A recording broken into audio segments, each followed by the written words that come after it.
Hey, it's Les. Hi. And Megs. And we're at Honeybee Homestead today.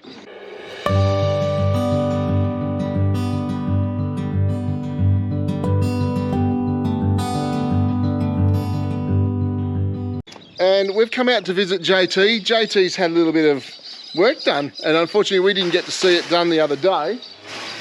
Shutting the gate. We didn't get to see it done the other day. So we've come out to visit now, and Mel was good enough to bring him in so they can get it done. Now remember, JT doesn't like me very much, which is okay because he's a bull and he's going to spend most of his time in the paddock. He's not a house cow. Here he is right there. Come here, mate. Come here. Come on. Come here.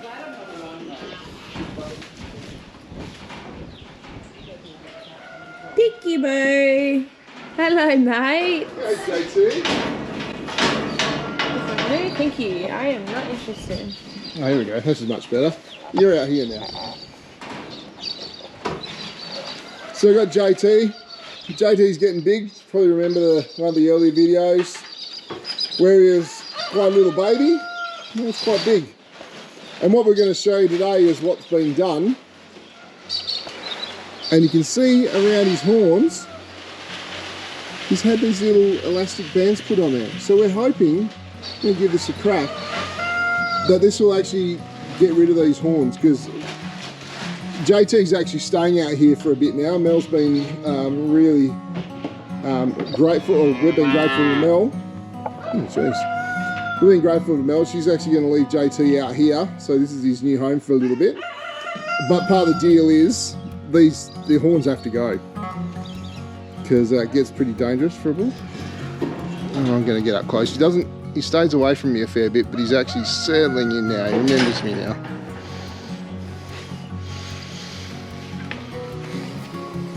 Here we go.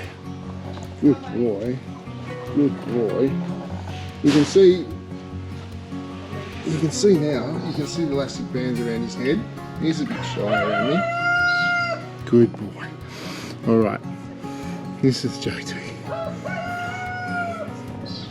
He was a bit of a jerk.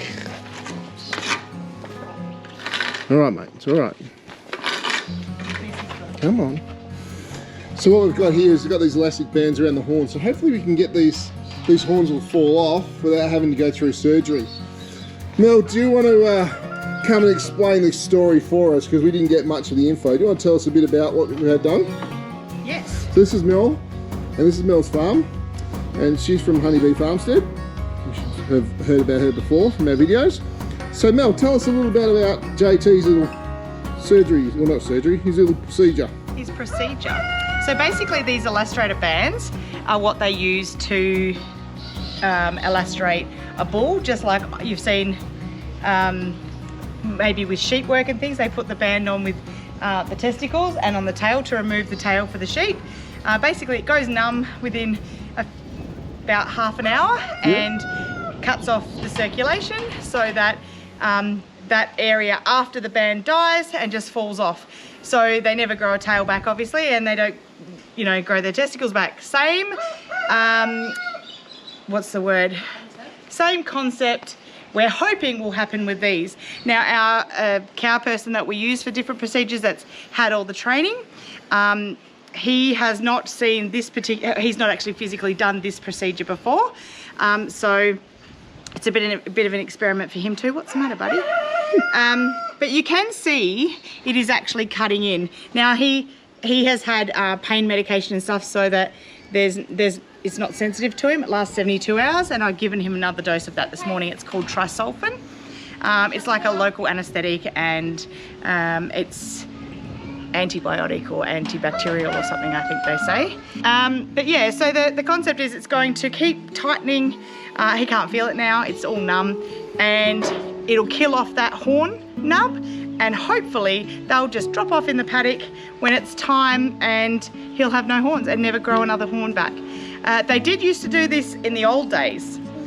Yeah, it's apparently a bit of a little trick that sort of got lost in time, hasn't it, really? tiny. Yeah, you can see it working. And that's why I've kept him in here. Alright, mate. I like to keep an eye on my animals, or everyone's animals that's staying here anyway.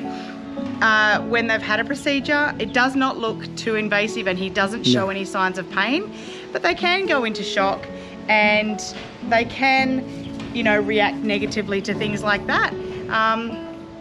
This guy's a bit of a wimp anyway. Like if you try and tether him up, he'll throw himself on the ground like he's dying. In fact, I was milking one morning and I had him tethered here because he's able to impregnate animals now, and I bring Clementine in.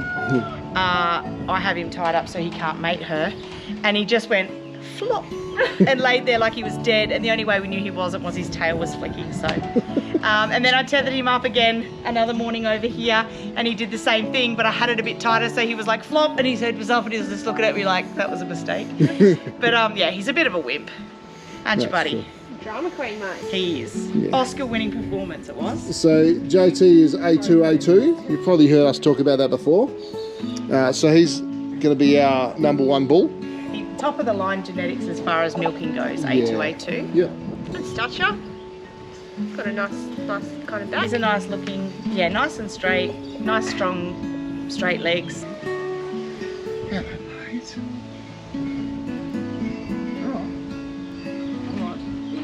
That's balls. Back. There we go. Just his curls. Yeah.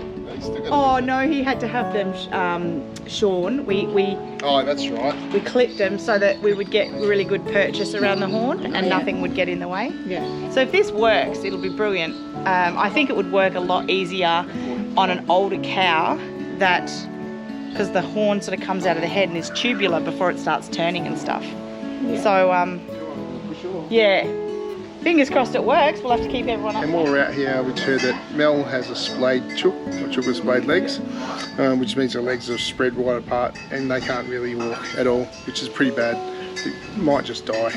But what we're going to do, we're actually going to try and attempt to see if we can save it. Normally people don't bother with it, but we don't have many animals, so we try and look after what we can. So hang around, let's see how we go, see if we can have a win. Alright, let's try this.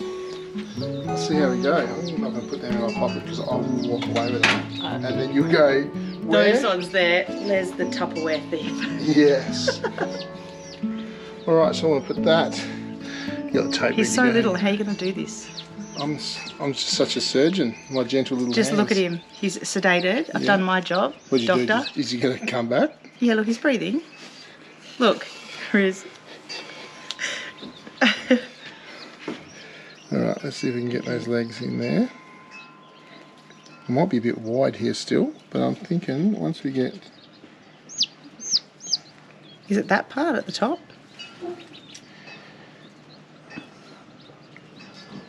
Yeah, you want to hold on.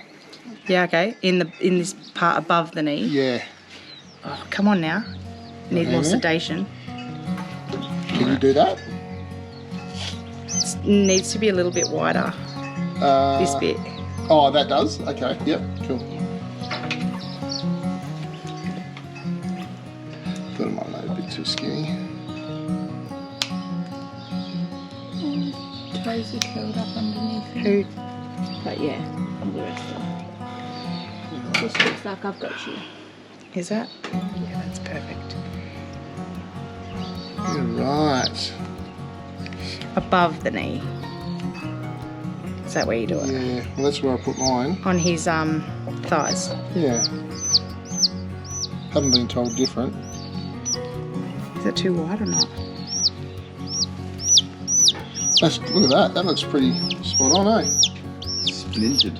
Splintered. It's okay, little one. We didn't give up, did we, buddy?